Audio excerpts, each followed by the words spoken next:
ഏതു സമയത്തും പ്രതീക്ഷിച്ചിരുന്ന ഇറാന്റെ ആക്രമണം പക്ഷേ മല പോലെ വന്ന് എലി പോലെയായി. ഇസ്രായേലിന്റെ കരുത്തുറ്റ പ്രതിരോധ സംവിധാനങ്ങൾക്ക് മുൻപിൽ ഇറാന്റെ മിസൈലുകൾക്ക് പിടിച്ചു നിൽക്കാനായില്ല. 181 മിസൈലുകൾ ഇറാൻ അയച്ചുവെങ്കിലും അവയ്ക്കെല്ലാം തന്നെ ടെല്ലാവീവിന്റെ ആകാശത്ത് എരിഞ്ഞടങ്ങാനായിരുന്നു വിധി. ഇറാൻ മിസൈലുകൾക്ക് ആകാശച്ചിത ഒരുക്കിയത് പിഴവറ്റ ഇസ്രായേൽ അയൺ ഡോം.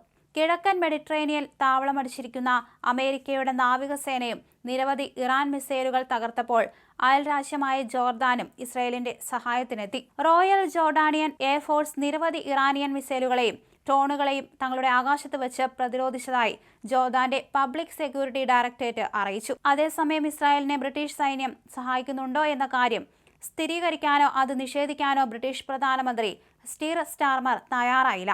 എന്നാൽ ബ്രിട്ടീഷ് ഷാഡോ സെക്യൂരിറ്റി മന്ത്രിയും കൺസർവേറ്റീവ് നേതാവുമായ ടോം ഇറാൻ ആക്രമണത്തെ ശക്തമായ ഭാഷയിൽ അപലപിക്കുകയും ചെയ്തു.